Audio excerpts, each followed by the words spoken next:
শুভ সকাল বন্ধুরা, কেমন আছেন আপনারা সবাই? আশা করছি আপনারা সবাই খুব ভালো আছেন। আমিও খুব ভালো আছি। সকাল এখন বাজে প্রায় 8টা মতন, আর আজকে ঘুম থেকে উঠতে না একটু দেরি হয়ে গেছে, তাই সকালের বাসি কাজগুলো আজ তোমাদের সাথে শেয়ার করলাম না। আর দেখো, এখানে আমি 1 কাপ চা করে নিয়েছি, নিজে ফ্রেশ হয়ে নিয়েছি, এখন দোতলার ঘরে চলে আসলাম। আর এখানে দেখো বেশ ভালো রোদ উঠেছে, আর যার কারণে এখানে বসতে একটু ভালোই লাগে। আর চাটা খাচ্ছি, আর বাইরে মামাম দুষ্টুমি করছে, তো সেটাই দেখছিলাম। নিচে ওর ঠাম্মি আছে, ছোট ঠাম্মি আছে। চাটা খাওয়া হয়ে গেছে, তারপরে আস্তে আস্তে ঘরের কাজে হাত দিচ্ছি। নিচের ঘরের কাজ আমার মোটামুটি কমপ্লিট, শুধু আমার শাশুড়ি মায়ের ঘরটা কমপ্লিট করলেই মিটে যাবে।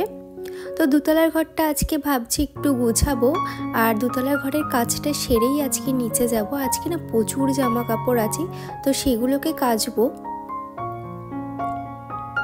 একটা দিন যদি আমি জামা কাপড় না কাচি, তো পরের দিন আমার 2 থেকে 3 বালতি জামা কাপড় তো হয়েই যাবে। গাছগুলোকে একটু জল দিলাম, তারপরে দোতলার ঘরটাকে ঝাড় দেব। আর অফিস রুমটাও আজকে ক্লিন করতে হবে, সেজন্য ভাবলাম আর বসে না থেকে তাড়াতাড়ি কাজে হাত লাগিয়ে দিই। তো মাম্মামও ওপরে ছিল, ও দুষ্টুমি করছিল বলে আমি বললাম তুমি নিচে যাও, আমি ওপরের ঘরে কাজ সেরে নিচে যাচ্ছি। তো মাম্মাম নিচে গেল, আর ও না শোলা নিয়ে খেলা করছিল। আর যেহেতু আমাদের ছাদের রেলিং দেওয়া নেই এই সাইডের ছাদটাতে, সেই জন্য না প্রচণ্ড ভয় লাগে। যত তাড়াতাড়ি পারি আমরা ওই সাইডের ছাদটায় রেলিং দিয়ে নেব, তবে এখন পসিবল না, পরে দেব। দেখো, ও তো নিচে যাবেই না, শুনবেই না, ও নিচে যাচ্ছে আর বারবার চলে আসছে। আমি আবার ওকে নিচে পাঠালাম। তারপর আমি ওপরের ঘরটা ঝাড় দিয়ে নিলাম, আর ওপরের ঘরটা ঝাড় দেওয়ার পরে টুকটাক যা কাজ আছে সেগুলোকে কমপ্লিট করব। আর আজকে না ঘুম থেকে ওঠার পরে এতটা আলিশি লাগছিল যে আমার যেন বিছানা থেকে উঠতেই ইচ্ছা করছিল না, সেই জন্য উঠতে একটু লেট হয়ে গেছে। কাজ তো সময় মতন করতেই হবে, সেই জন্য সকালের কাজটা আপনাদের সাথে আর শেয়ার করলাম না। একেবারে চা খাওয়ার পর থেকে ভাবলাম আপনাদের সাথে আমার রেগুলারের যে কাজ আছে সেগুলোকে শেয়ার করি। তো আজকে আমি আমার ঘরটা ক্লিন করা দেখালাম না, আজকে অফিস রুমটা আমি ক্লিন করছি, সেটাই আপনাদের সাথে শেয়ার করছি। আর এখানে যে আপনারা একটা শোপিস দেখতে পাচ্ছেন গোলাপের, তো এর সেম কালার পিঙ্ক কালার কিন্তু আমার ঘরেও আছে, একটা পিঙ্ক একটা স্কাই কালার। তো বেশ ভালো লাগে, আর ঘরটাই কিন্তু বেশ অন্যরকম লাগে দেখতে একটু সাজালে। ল্যাপটপ আর ট্যাবটা এখানে রেখে দিলাম, রিমোট আর ফোনের স্ট্যান্ডটাও এখানে রেখে দিলাম। দেখবে ঘর যদি পরিপাটি করে গুছিয়ে রাখা হয় তাহলে কিন্তু খুব ভালো লাগে দেখতে, আর নিজের মন থেকেও কিন্তু একটা আলাদা শান্তি মেলে। তারপরে দেখো চেয়ারটা এখানে রোদে দিলাম। আমার আর মাম্মামের বাবার আর মাম্মামের বালিশটা রোদে দেব, কারণ আমাদের দালানে একদমই রোদে দেওয়া যায় না কিছুই, কারণ প্রচণ্ড ধুলো ওড়ে, সেজন্য আমরা ছাদেই রোদে দিই। আর ছাদটাও যেহেতু খুব একটা পরিষ্কার করা নেই, সেই জন্য চেয়ারের ওপরেই দিলাম। তারপরে দেখো প্রচুর জামা কাপড় আছে, আমি তো 2 দিন কাচাকুচি কিছুই করিনি, সেই জন্য প্রচুর জামা কাপড় হয়ে গেছিলো। কাচাকুচি করব কি, রোদের তো একদমই জোর নেই। আমি যদি আজকে কাচি তো আজকে তো শুকাবেই না, আমাকে আবার 2 দিন ধরে শুকাতে হবে, তো তার মধ্যে আবার জামা কাপড় পরে, তো এইভাবে না জামা কাপড় জমতেই থাকে।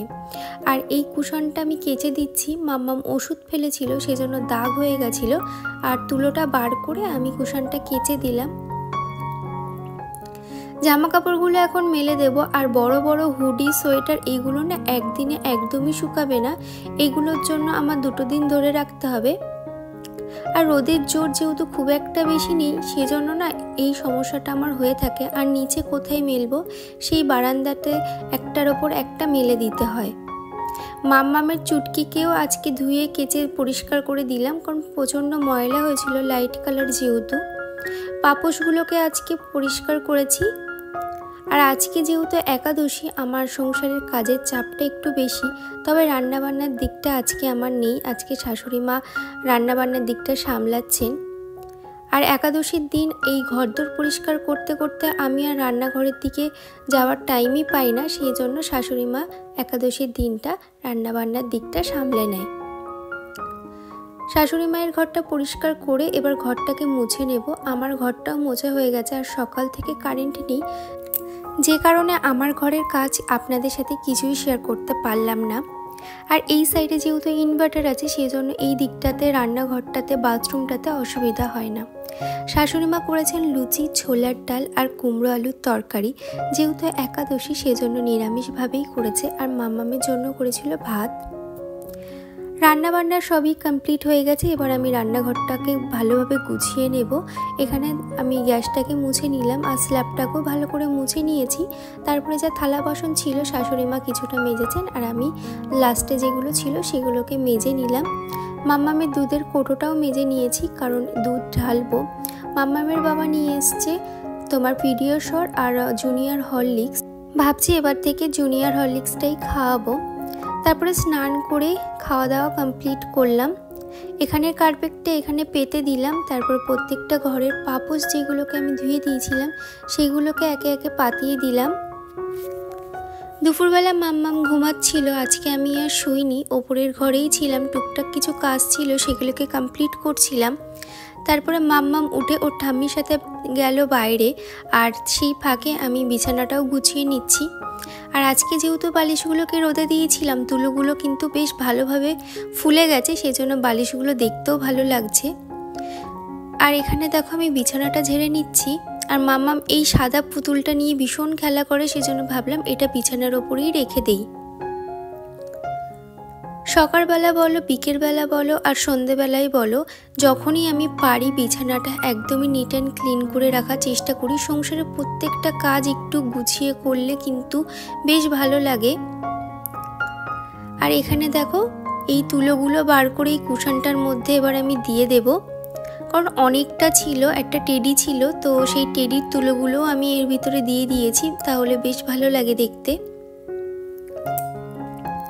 আর এই সাইডে জানালাটাও দিয়ে দিলাম, সন্ধে লেগে যাচ্ছে প্রায়, সেই জন্য এই সাইডের পর্দাটাও দিয়ে দিলাম। আর আপনাদের সাথে একটা দারুণ জিনিস শেয়ার করছি। আমার অনেক দিনের ইচ্ছে ছিল এই ধরনের ফুল এনে একটু সাজাবো ঘরটাকে।